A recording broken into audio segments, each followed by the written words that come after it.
Hello all, I'm Sai and you're watching The Book Dragon. In today's video, I'm bringing to you some of my most favorite book endings. This is not like my top 5 series, I'm just going to talk about some of the endings of books or series which I've loved reading in the past, and I also have all those vivid memories of reading those books right now.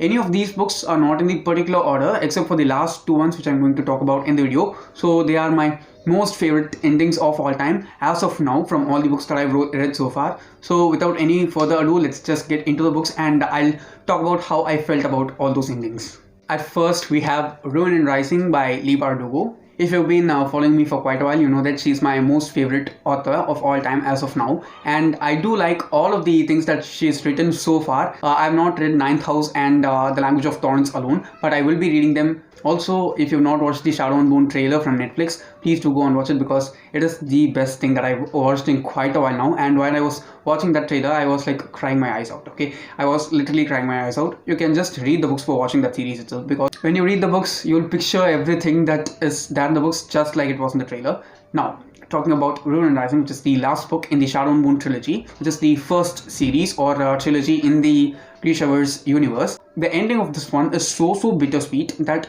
you will feel so happy for everything that happens towards the end, and the ways in which Leigh has progressed the story to end in such a proper point at the climax. There are also so many open doors. Okay, it's not like, okay, the story is finished, let's just move on to the next series. It's not at all like that. Each and every character ending is in such a way that you feel like it is finished, but it feels so real that it can continue on, just like everything that's going on in our lives and the characters that she's written. I'm not sure if everyone will be able to relate to the characters that she's talked about, but I'm sure that everyone will be able to empathize with each and every character that she has written, because at times, even if the characters feel a bit annoying, we can just feel why they are annoyed, and that's one of the main reasons why I like all of her books a lot, because she just gives that much depth and layers to the characters that we understand and empathize with them in the most explicit way possible, and the things that we experience towards the climax in this one. Okay, if you like the antagonist, if you like the protagonist, if you like the side characters, I'm sure you're going to be satisfied in some way or the other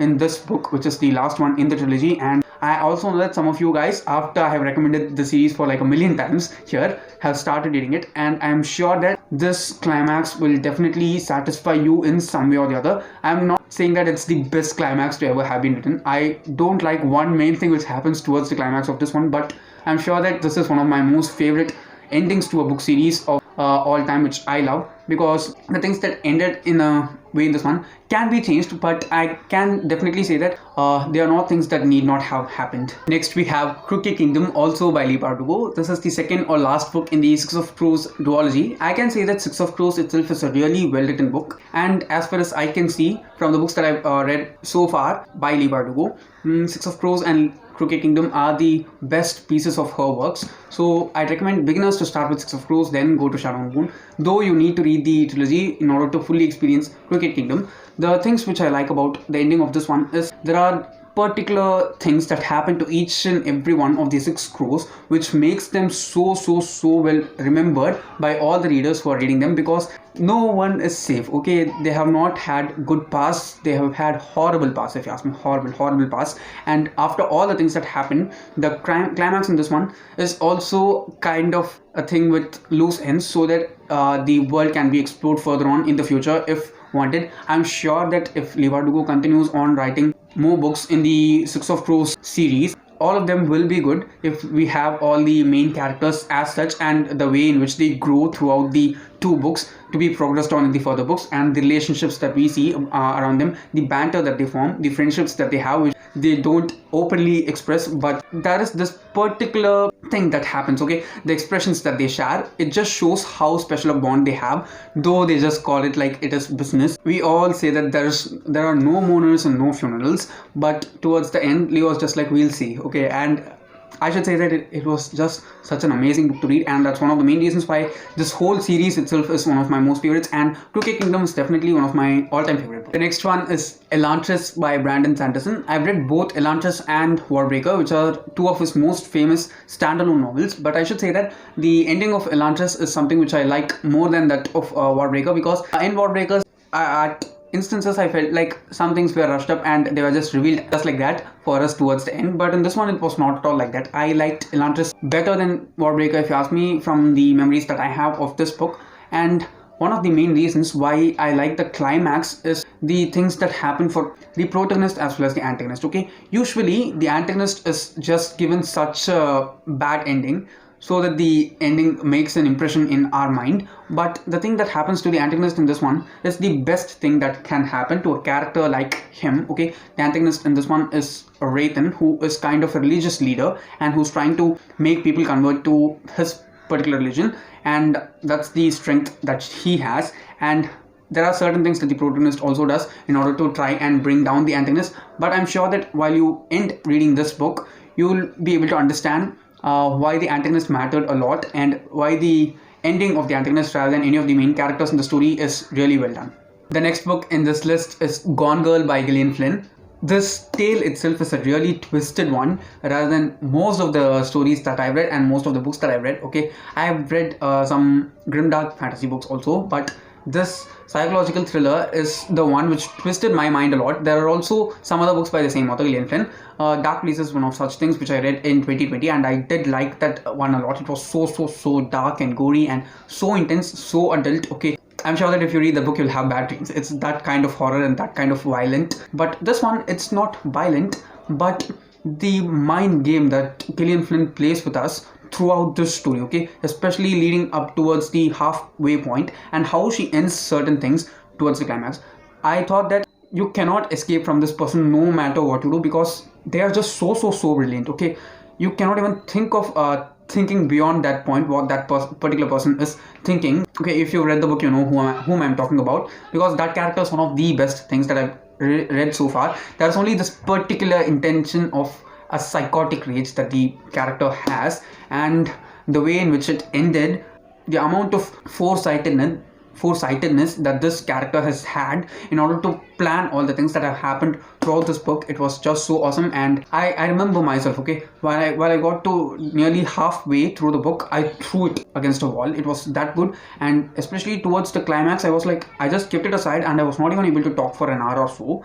And yeah, it was just so excellent. The next one is Raavan, Enemy of Aryavarta by Amish Tripathi. Okay, this is the third book in the Ramchandra series, which is a retelling of the Ramayana told from different characters' points of view, and this shows us the backstory as well as Ramayana from the point of Raavan himself. And I should say, of the three, my most favorite is Sita, but the climax which I liked the most was this one, because it has a particular thing that happens towards the climax that links all the three books together, or at least two of the three books that are out yet together, and I just did not at all see those two books especially coming together with that particular climax. I can say that you can read either of the books in any way. It's better if you read the first one, Ram, next Sita, then Ravan, because you'll be able to understand the story in the way it was written, and I think it's the best way to read the three books. So you can read them in any order, it's not a problem, until Ravan, that is the third book alone. But after this, you should read the books as they are published in the publishing order. But the twist and the connection that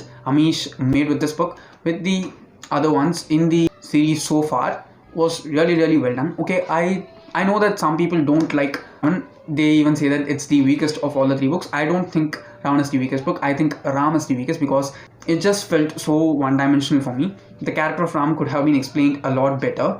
Sita was the best, and after that I definitely say Ravan, because it just shows us how ambitious a person he is and how intellectual and how scheming he is as a character, and those are the kind of characters whom I like. Okay, I do like good characters also, but when someone is shown like too vanilla, it's boring. But in this one, the climax, especially the connection between the books that's established in this climax is just one of the best things that I've read so far. The next one is Release by Patrick Ness. I've talked about this book multiple times already in the channel, also all of the other books in this series, but the thing which I like about this one is that the entire story happens just within a single day, and we don't just follow a single story, we follow two stories. And the way in which Patrick Ness decided to end and interlink them together towards the climax, it was really well done, if you ask me, in my personal opinion.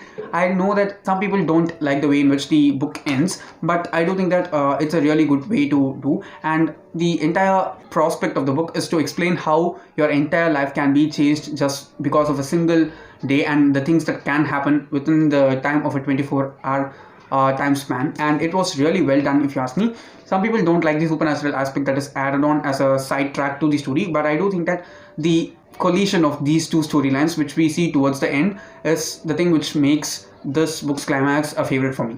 Almost towards the end now, so my second most favorite ending from all the books that I've read so far is that of Finding Audrey by Sophie Kinsella. Now, this is a book which addresses a mental health issue, but I can say that of all the books that I've read so far, I have not read that many related to representing mental health issues.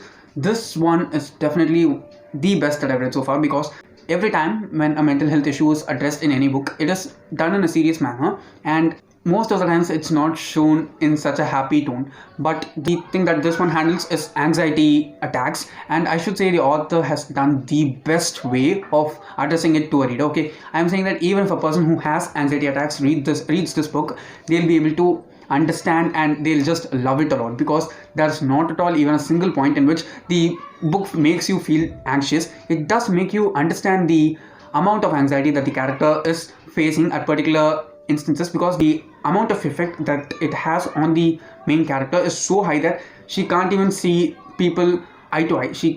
Eye contact is so intimate for her, so she wears sunglasses always, and it was so well done. It is the sweetest climax that I've read so far in my life, and I'm sure that that's one of the main reasons it has stood so close to my heart, because it is not a great book, but the way in which it tackles the issue that it's focusing on, and the way in which Sophie Kinsella has ended it in the climax in a sweet way, is the only reason it's so high in this list for me. At last, my most favorite climax of all the books that I've read so far until now is something which you already know if you've been following me for quite a while, because I have not at all shut up from talking about this book, and it is Clockwork Princess by Cassandra Clare, which is the last and final book in the Infernal Devices trilogy.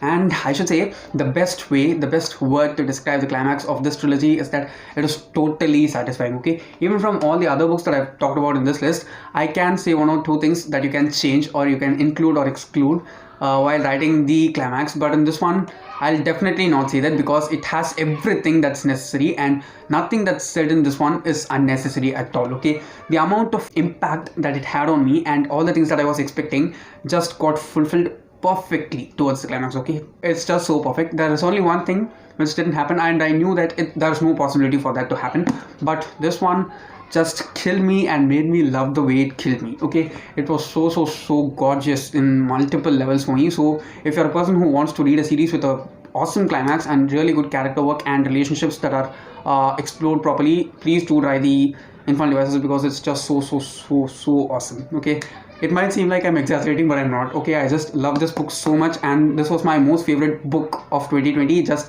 think about how much effect that it must have had on me. It was such a beautiful ending. Okay, it's also a bittersweet ending, but the best ending that I've read so far. Okay, it just satisfied me in multiple levels. So yes guys, that's all for today, and if you did enjoy watching today's video, don't forget to give it a thumbs up and also share it to your friends. If you want to get more content from me, do subscribe to the channel, because I publish new videos every Sunday, Tuesday, Thursday and Saturday. Thanks for watching and have a great rest of your day.